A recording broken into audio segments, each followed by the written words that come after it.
Good morning, folks. Admiral Preparedness here. Friday the 13th of the new year.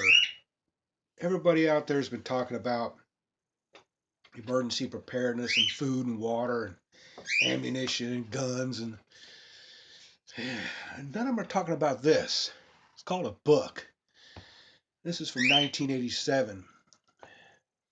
Do it yourself. All right. How it works. Something kind of important. A gardening book. That's pretty thick. And everybody's got to learn how to do one thing to stay alive: cook. With these books, I don't have to worry about the electricity going out. I don't have to worry about, you know, somebody walking in and going, "Here, I can eat this." They're not going to take it. They're going to sit on that shelf for the next 30 years. But it's great information as long as you can read. And I think we can still agree that we can read. Of course, you got to be able to read English, so for a lot of you folks out there, that's going to be a problem. Now, how it works is great because, you want to be able to put things back together, or at least see how things were done at one time. Illustrate the fact that, you know, we had a future. Things were there in the future. When it comes to do it yourself, you want to build something? Well, hey, look at that. There's a tool over there. We put the systems back together, but nobody knows how to use them. Well, you grab these books that are laying around in people's homes and you study them.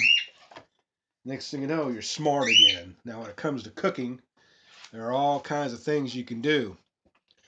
A lot of survivalists count on going out there and learning from the woods and things like that, but I'm a firm believer that society will come back, and the children will be educated by the adults, not the other way around. Sometimes these kids think they're smarter than us, but that's entertainment for about half a day. But that's going to be able to feed me for the rest of my life. One thing you have to understand, that when you're talking about survival, you got to look at the things around you and say, well, what can I fix? What can I make? What can I keep going? What can I keep doing? What can I keep going? Study, study, study. When electricity goes out and your iPad and your iPhone and your whatever the hell doesn't work anymore, you're stuck going, what do I do with my day? And what you're doing with your day is learning something. You're always going to be learning every day. Learn something every day. The thing about doing it yourself is you've only got the certain tools you can use: a saw, a hammer, nails, forging.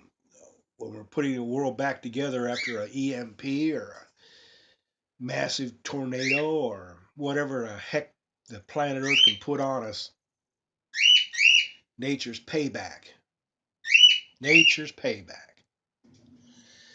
When you come to understanding that you're sitting around one day, you woke up, you had your first cup of coffee in the morning, you've taken a shower, you've shaved, you've done all the things that you normally do to get the day going, and then one second later, the lights go out, power goes out. You find out that your whole neighborhood or your apartment complex or your high rise, and you look out the window and all the cars are stopped and people are standing around their automobiles scratching their heads, and all you got is that. And you're looking around going, well, that's not going to do me any good. And then when you're done looking at that for a couple minutes, scratching your head, you pick that up, and it ain't working either. Nothing's working. And of course, you're a 24-year-old adult just getting your life started, and your life's blood, the thing that keeps you busy all day long, stops functioning. Well, that's a paperweight now. For that paperweight for the next 30 years. So what do? Well, you don't know what a library is because you made them disappear. Your refrigerator's got about 2 days worth of food in it that's going to spoil because the power's out on the refrigerator. You may have a couple packages of ramen in your cabinet and maybe one or two buckets of soup or something, but you're going to be going out there with the masses just like them. Well, not in this house, folks. Because the first thing I'm going to do is grab that and go through my kitchen and find out what I can start cooking up now. And since if it depends on if it's the weather, I mean, if it's like today, it's freezing outside. I'm gonna take the contents of that refrigerator, put them in some plastic bags, and take them outside and stick them in the snow, or put them in a shady area where the sun doesn't shine all day long, and my food's not gonna go bad.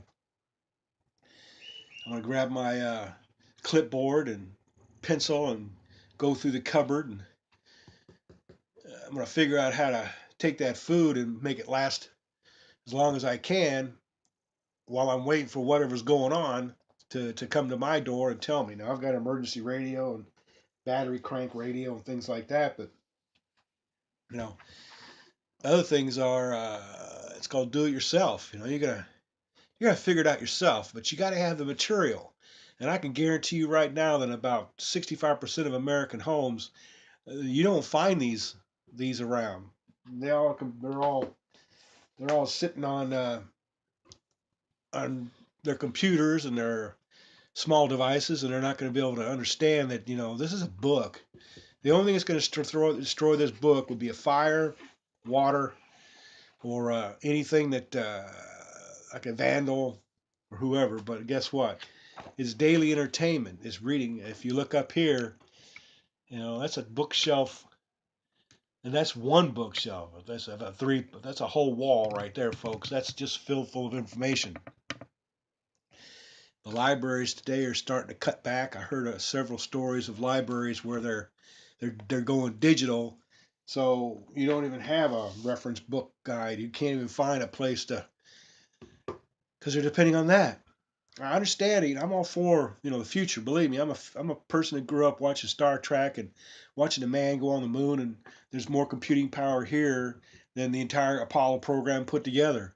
But that's a small piece of human history. We've been around for 50 something plus thousand years, wandering around making animals our meal and our clothing and our houses and our tools, and yet today we're getting more and more dependent on this technology. Where in a heartfelt swoop of a mass chromal ejection from the sun, we're sitting here in the dark, and you're done. This little YouTube page channel goes away, and I'm back to doing things that I did when I was growing up. Head outside and start farming again. There's going to be two things I won't be in charge of: making refrigerators continue to operate and making sure my sewer runs. Because if we don't have refrigerators, we can't stay indoors. If we don't have sewers, we can't stay indoors.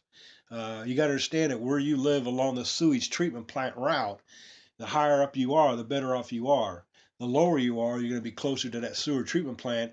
All the things above you are going to flow. Now, when that pipe gets clogged up, it's going to back up. A lot of these folks here live on septic tanks or chem toilets, or those guys are safe. They're good to go. You just got to remember that when you put down water into that toilet, it's got to go somewhere. It's got to head down river. It's got to go up a pump and around something and around to the sewer treatment plant. You want to make sure those places stay existing, but most of them are relying either on gravity. They are relying on some form of pumping, so that's a form of electricity. Now, our country's infrastructure is crumbling, and that includes bridges, but that includes sewer treatment plants. That includes your buried pipe down in Florida and along the eastern seaboard. There's a lot of times where the water has gotten up and deteriorated these pipes that are over 100-something years old, and now they're beginning to break. The one thing you can guarantee is if you can grow food, you can compost. If you don't understand the concept of composting, this is one of these books will talk about it. I just want to let everybody know that I'm a firm believer of a positive spirit of this country and a positive spirit around the world. But you got to be able to be prepared for something that's going to happen that you're not expecting to happen. Just the other day, I think on the 9th of January, an asteroid passed within half a distance of the Earth to the Moon across the Earth's path, and it was 2 days before we even knew it was coming. Everybody says, well, we got more people working at McDonald's and looking for near Earth asteroids or near Earth collisions or something out there lurking in the Kuiper belt that could be knocked into orbit, out of orbit, and sit on its way towards us. Thank goodness we have these larger gas giants that are acting like the filters for where we're at in the Goldilocks zone of our orbiting solar system right here, where your home is called planet Earth. I encourage everybody out there to feed me your inputs, either on this channel here or this actual vlog discussion. I like to keep an open mind, and believe me, if you got something to say about it, please, down at the bottom of the comment section, put something down there.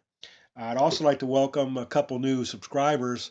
We're up to 33, and I'm hoping that to go up more.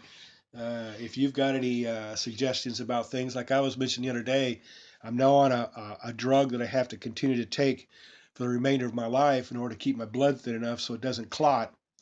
I'm not about to experiment on different things that can keep me alive after shit hits the fan. But what I'm looking at is to find out exactly what we have to do as far as stocking up on certain pharmaceuticals that'll be able to keep me alive after.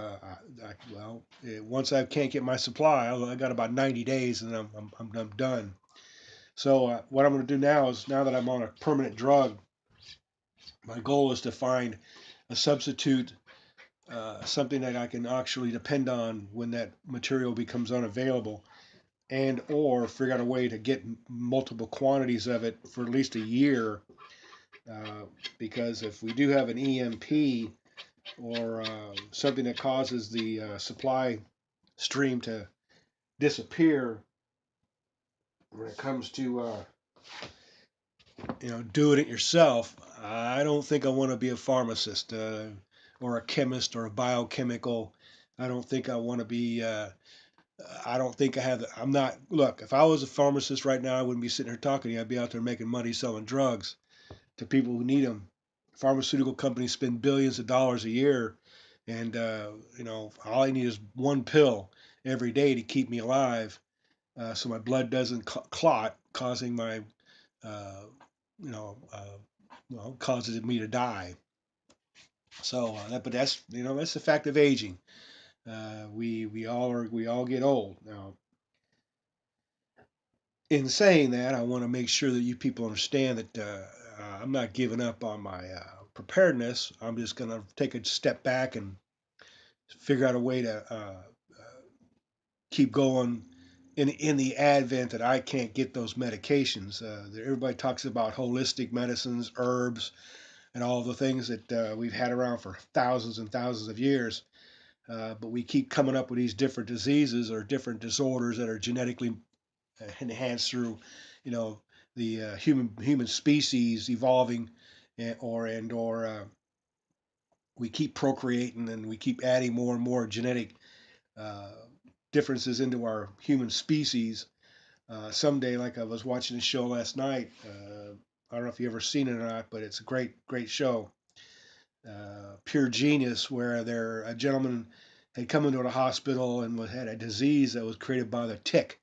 And what the heck, we got swine flu, we've got all these other killers around the world based on our human history, the plague, bubonic plague, typhoid, TB. You know, we got all these diseases that are out there, but heaven forbid, it's good to live in this century.